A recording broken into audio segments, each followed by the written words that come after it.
I'm joined here this afternoon by Stephen Almond, the Director of Technology and Innovation at the UK's Information Commissioner's Office. Lovely to see you, Stephen. Thank you for joining us. Thank you for having me back. Stephen, on that note, the last time we spoke was on privacy enhancing technologies, or PETs, and the guidance your office had just issued, and the PETs project that CIPL is working on. And I ended our chat on the hope to speak to you soon again on a new development. And here we are, a couple of months later, because in fact, the ICO, and specifically your department, has issued a new service or added a new service to their offering, the innovation advice. And as I understand it, the service is intended for organizations planning to process personal data in a new innovative product or service. And you have already rolled out the initial testing phase in January, I believe. Can you walk us through how this new innovation advice service is intended to work? Who qualifies, when to apply, what happens, who does what, and what is the result? What can we look forward to? Of course. Well, look, thank you. So look, our innovation advice service is really part of our Information Commissioner's commitment to supporting innovators to bring their new ideas to market. It was a big commitment in our new ICO 25 strategy here in the UK. And fundamentally, what our innovation advice service is a fast feedback service for organizations that are looking to innovate using personal data and have specific questions for us about how data protection law will apply to their product. It will be launching later this year to all of our customers, but right now we're in a pilot phase, and we're very much welcoming organizations that would like to work with us as we test the service right now. And in response to the questions that we receive from organizations, this innovation advice service will provide clear, bespoke advice on the questions that people raise within 10 to 15 working days. So the aim is really about providing targeted, fast advice to help organizations manage the real world risks that might arise from the processing of of personal data in novel ways. Quickly, we know that organizations have got really rapid tech development cycles. They want to get clarity from us quickly. And so it's all about empowering organizations who are going through the development and implementation of responsible innovations and helping them fundamentally reduce their costs of compliance. We did actually a test of the service last year, a proof of concept study, and we did some surveys of the participants in it, and people were saying to us that actually they saw the benefits of this as giving them more confidence in what regulation is telling them, being able to give their customers confidence that actually what they're doing is in compliance with data protection law, helping cut the time to market for them in terms of introducing their products, as well as reducing the costs to them. And actually 62% of the organizations that we surveyed said that they thought that this sort of service would make them more likely to innovate with data in the UK than they currently do. So we see it as a great opportunity for us. Interesting. So this is a written engagement, if I understand it correctly. So it's not, the hotline that, we all called at some point, asking for a friend sort of advice, but it's written engagement, if I understand it correctly. And if there are questions that you have with the questions raised to you, you will give the company a call back within a short time frame, so that the process keeps rolling. I think so. So that's that I think aids the speed of the process greatly, as you say, right? But if I now came to you as a company with my business plan, and I'm stuck on a specific data protection problem here before I can go to market, and I received advice through this service, could I then take that advice and point to it as approval of my data protection compliance? So the advice that we provide isn't intended to be legally binding. It is, by its nature, intended to be fast, frank feedback that gives organisations reassurance and confidence in how they're innovating. It will be written in terms of our response, such that organisations are able to use it to help support their innovation and investment decisions in this area. But it's not intended to be something of the degree of depth and rigor that you would expect in sort of a formal final regulatory opinion, because we know that organisations want this sort of feedback fast. Yeah, no, that makes sense. By definition, innovation advice service would deal with, well, innovative, so new and likely proprietary information and IP. And I would imagine that there is some reluctance sometimes to come forward and having to share some of this information to receive the service. What kinds of safeguards do you provide? What assurances do you give companies on how their brand new IP and proprietary information is being treated when they come to you? Of course, and we completely understand that for organisations to find this a useful service, they have to be able to trust us when they're talking about their innovations. And so that means that we provide organisations with confidence that business sensitive information that they share with us will be kept confidential. And we set out as part of the service a set of terms and conditions which give organisations confidence about what they can expect from us. Of course, we also recognise that we have a role to play in terms of providing clarity to the market as a whole, not just the people who ask for it. So where people are asking questions about what does data protection law mean in this particular area, we'll make sure that we provide a suitably anonymised response. And that might involve us not just providing the response sort of out more widely, but actually the updates, for example, to our guidance, our FAQs, to make sure that any sort of novel regulatory positions are things that everybody in the market can benefit from by seeing. But in terms of the commercially sensitive information that comes into us, yes, organisations can expect that we will treat that with the finest of care.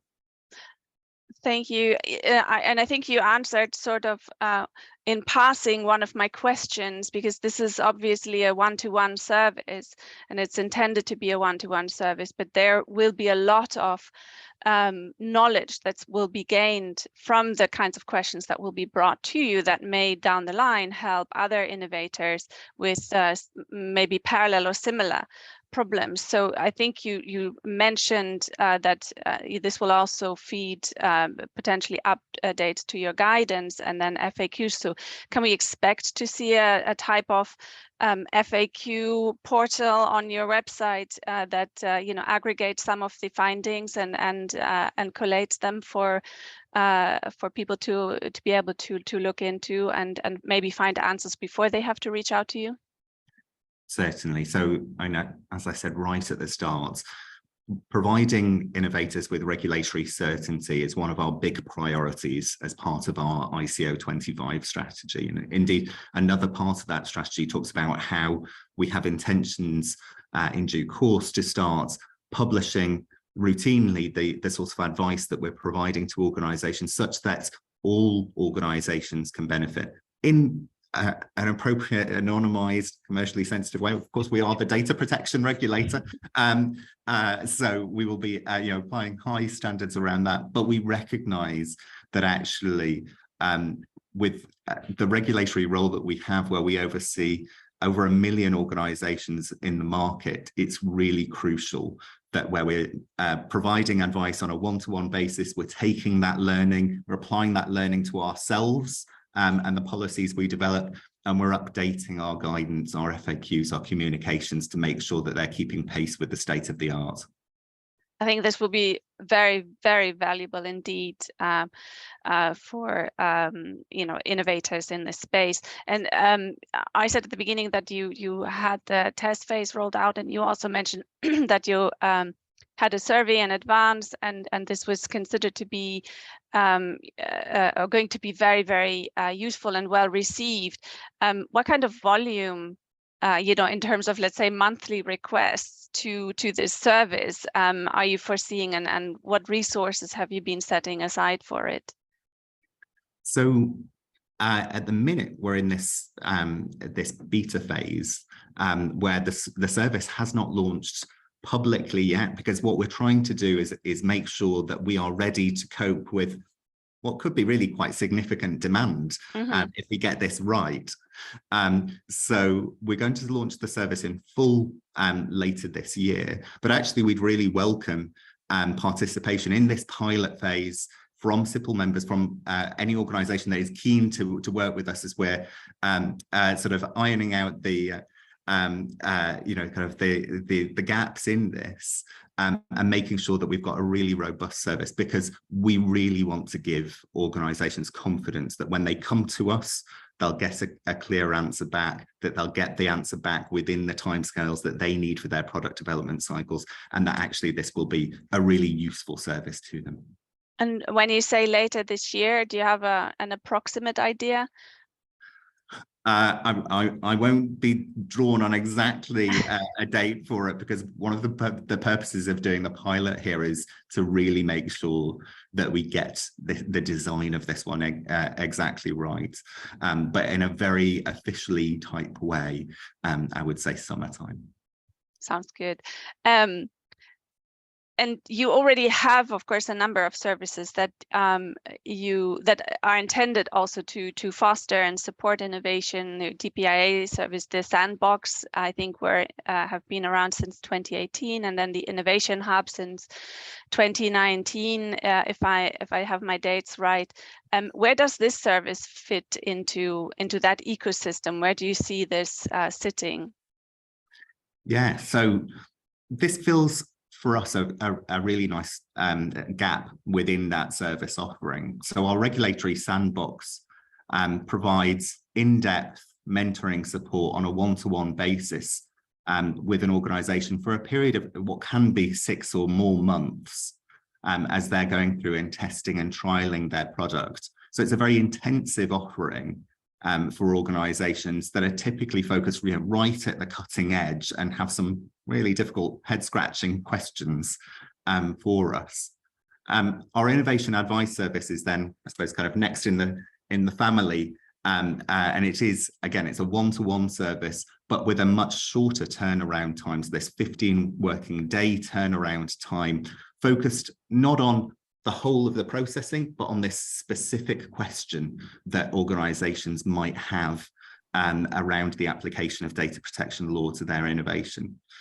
Next up comes our Innovation Hub, which, unlike the other services which are one-to-one, provides one-to-many support for groups of innovators. And we do that typically in partnership with other regulators, whether it's regulators that are running tech sprints, whether it's innovation accelerators that are operating in the wider economy, really trying to help get out, I suppose, the principles of data protection by design to organisations that might be working to develop new products in those spaces.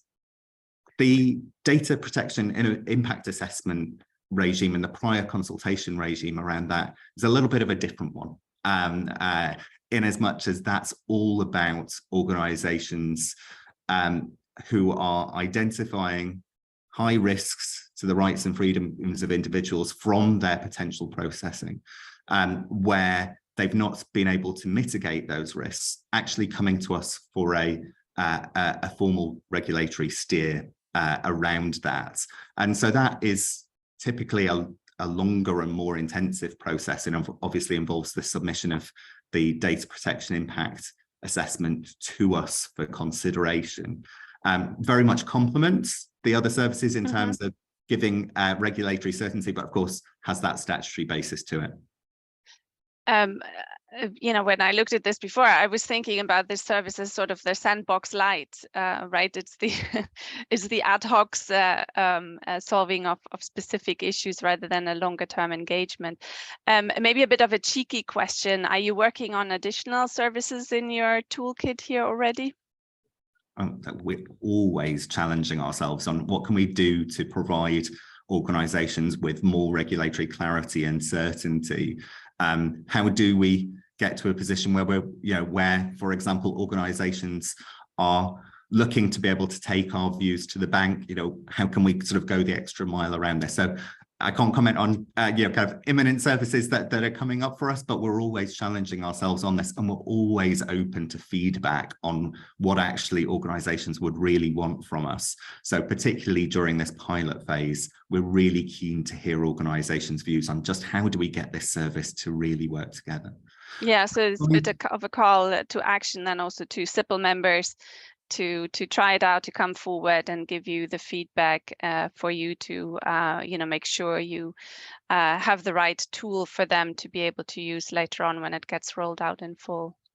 Yes, and aside from our work individually within the ICO, we're also looking at how we support innovators where their ideas cut across multiple regulatory regimes. So this is an area where, as you know, the ICO is part of the UK's Digital Regulation Cooperation Forum, together with the regulators Ofcom that it's overseeing, so Communications and Online Safety Regulator, the Financial Conduct Authority, and the Competition and Markets Authority. And we know that lots of people who are bringing new ideas to market actually have questions that cut across both of our regulatory regimes and want to get that clarity from us.